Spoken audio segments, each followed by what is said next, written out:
3টি কলাম রয়েছে এবং এখানে প্রথমে 1 1 1 এর একটি সারি রয়েছে, দ্বিতীয় সারিতে ই পাই এবং √3 রয়েছে এবং তৃতীয় সারিতে 3 3 3 রয়েছে। তো আমরা এখানে কমন নিতে পারি। আমরা নির্ণায়কের ধর্ম থেকে জানতে পারি যে কোনো সারি বা কলামে একই সংখ্যা থাকলে তা থেকে আমরা কমন নিতে পারি। তো আমরা সেটি করি।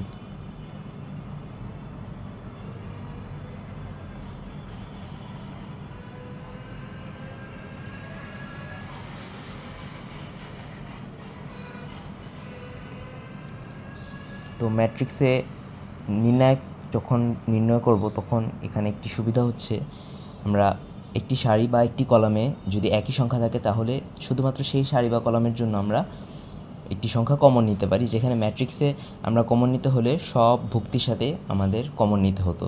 নির্ণায়কের ক্ষেত্রে এমনটি নয়। তো এরপর আমরা এই বা লিখে আমরা একে সাজায় লিখতে পারি এভাবে যে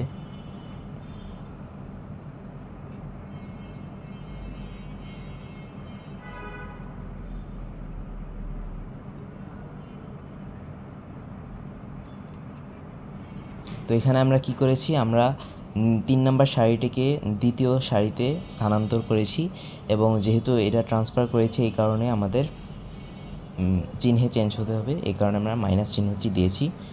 এখন আমরা নির্ণায়কের আরেকটি ধর্ম থেকে আমরা জানতে পারি যে ম্যাট্রিক্সের দুটা সারি অথবা দুটা কলাম যদি ভুক্তিগুলো একই রকম হয়, অর্থাৎ এখানে প্রথম সারিতে 3টা ভুক্তি 1, দ্বিতীয় সারিতেও 3টা ভুক্তি 1, অর্থাৎ প্রথম সারি এবং দ্বিতীয় সারি সম্পূর্ণ একই রকম, যেই কারণে নির্ণায়কের ধর্ম অনুসারে যখন কোনো ম্যাট্রিক্সের প্রথম দুটি সারি অথবা দুটি কলাম একই রকম হয় তখন সেই ম্যাট্রিক্সের নির্ণায়কের মান 0 হয়।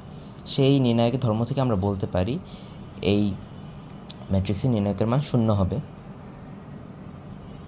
তো আমরা এখানে কোনো ধরনের অনুরাশি বা সহগুণক নির্ণয়ের মাধ্যমে তারপর নির্ণয় করিনি, বরঞ্চ আমরা নির্ণায়কের একটি ধর্ম ব্যবহার করে খুবই সহজে আমরা বিস্তার না করেই নির্ণয় করতে পেরেছি।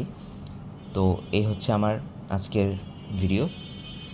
এতক্ষণ ধরে দেখার জন্য আপনাদেরকে সকলকে ধন্যবাদ জানাচ্ছি।